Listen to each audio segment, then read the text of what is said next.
1991년 9월 21일 순간순간을 사는 지혜가 필요하다. 즉 현재를 사는 슬기가 필요하다는 뜻이다.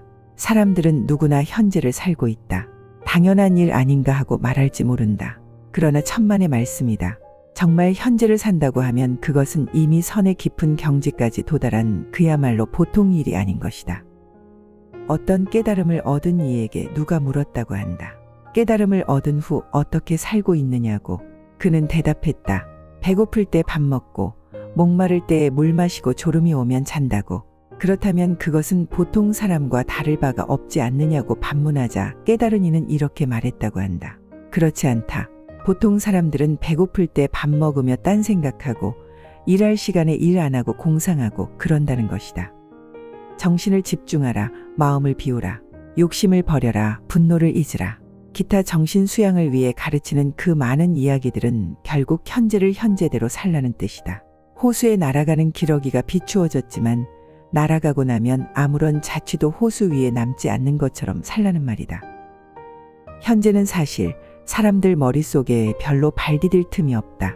사람들 마음을 지금 이 순간 채우고 있는 것은 현재 이 순간이 아니라 며칠 전 속상했던 일, 1시간 전 누가 한 모욕적인 말, 4달 있을 승진 심사 결과에 대한 초조감, 내일 만나 사랑의 고백을 하면 퇴짜나 맞지 않을까 하는 생각 등등으로 온통 과거와 미래가 차지하고 있는 것이다.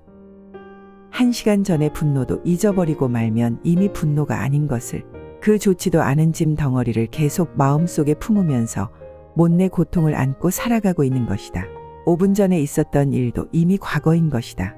자꾸 마음을 닫고 단련하여 단 하루를 살더라도 최고의 인간이 되어 살아야 한다.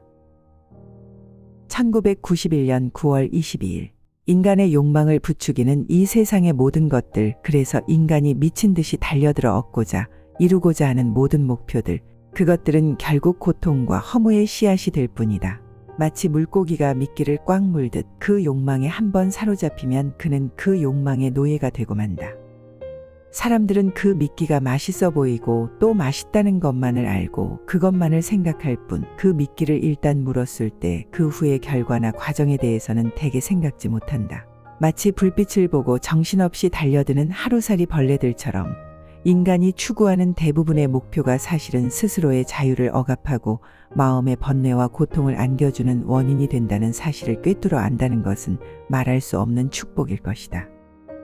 어떤 의미에서 고통으로 얼룩진 인생사의 대부분은 인간 스스로가 깨달음의 부족으로 인해 스스로 만들어내고 있다고 해도 과언이 아닐 것이다. 바른 생활만이 사실 무엇이 바른 생활인가를 제대로 안다는 것도 쉬운 일은 아니지만 우리 인간을 미끼에 걸리지 않도록 인도해주며 이 고통의 바다를 제대로 안전하게 건널 수 있도록 이끌어주는 등대가 된다. 이 세상에 그 어떤 세속적인 일이 성취되고 얻어진다 하더라도 바른 생활이 바탕이 되지 않고는 아무런 의미도 없고 실제 얻는 것도 없다고 생각된다. 1991년 9월 26일 눈에 보이지 않는 것만큼 잘 드러나는 것이 없다고 하였는데 이에 더하여 눈에 보이지 않는 것만큼 영원한 것도 없다. 아니, 적어도 눈에 보이는 것보다는 오래 지속한다.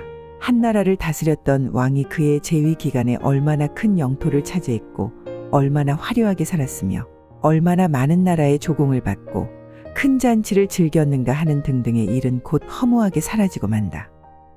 심지어 애써 이룬 나라가 몇십 년 후 혹은 다음 때에 어찌 될지조차 아무도 알 수 없는 것이다. 그런 것들은 결국 없어지고 잊혀지고 마는 것들이다. 그러나 그가 어떠한 정신을 가지고 그 나라를 다스렸는가 하는 그 정신만은, 특히 그것이 깨끗하고 사심없고 슬기로운 것이면 그럴수록 오랜 세월 빛을 발하면서 잊혀지지 않는다. 제갈공명이 힘을 다 바쳐 일했던 총나라도 그 옛날 이미 없어졌다. 촉은 삼국을 통일하지도 못했으며 그 삼국 가운데서도 제일 작은 나라였다. 게다가 제갈공명은 왕도 아니었다. 그러나 그 시대를 살았던 그의 사심없는 봉사정신, 지혜로운 마음씨는 수많은 세월이 지난 지금도 사람들 사이에 회자되면서 그 빛을 잃지 않는다.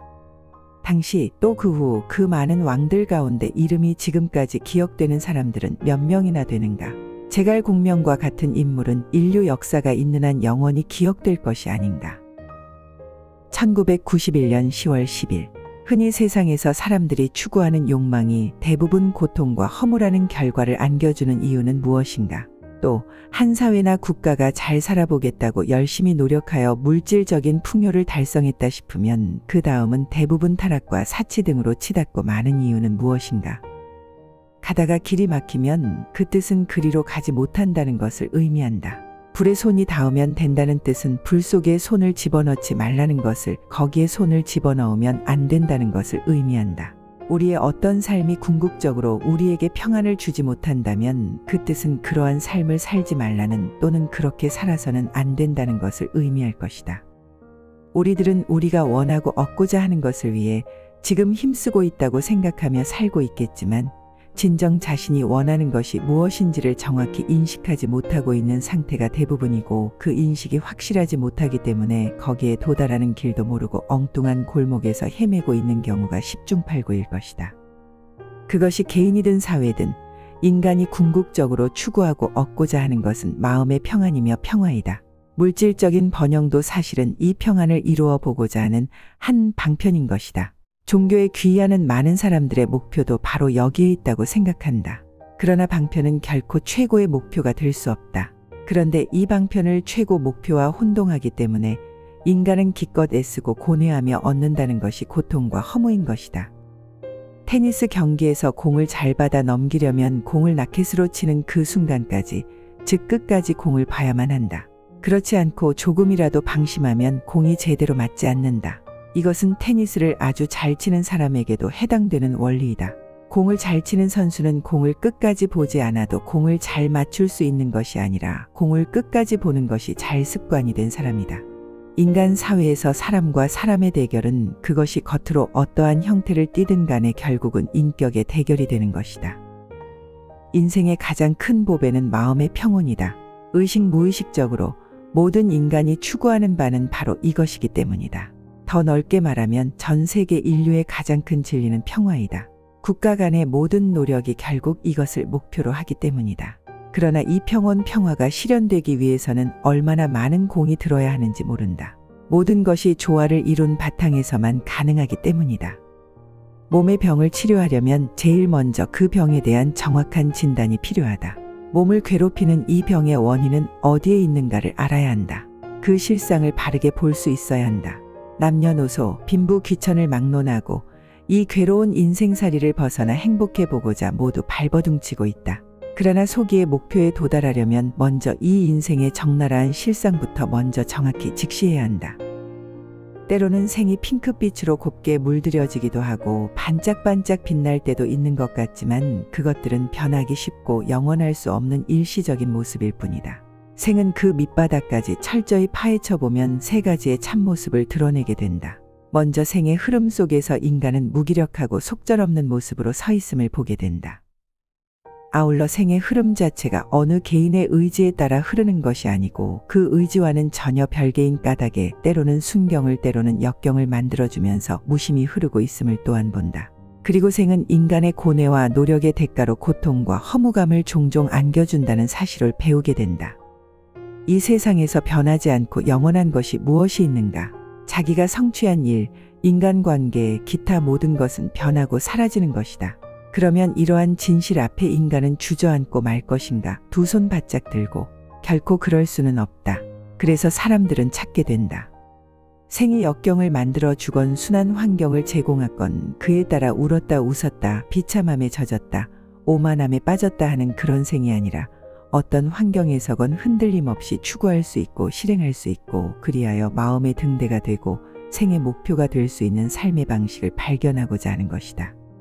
그 숨겨진 보물은 동서고금을 막론하고 모든 성현들이 가르치고 실천해 왔듯 바른 생활에 있는 것이다. 자신의 직업이 무엇이든 사회적 지위가 어떠하든 간에 바른 생활은 자기가 추구하는 다른 모든 목표에 앞서야 한다. 자기 직업이 우선하고 바른 생활에 대해선 뭐 그렇게 사는 것이 좋겠지 하는 정도가 되어서는 안 된다. 오히려 의사나 변호사나 교사, 사업가, 기술인 그 누구를 막론하고 자기의 직업도 바른 생활을 실천하는 하나의 도장으로 인식해야 한다. 바른 생활은 생의 최고 최대의 목표이며 살아가는 방도이다. 이보다 더 큰 생의 목표도 있을 수 없고 이 외에 달리 살아가는 방도라는 것도 생각해선 안 된다.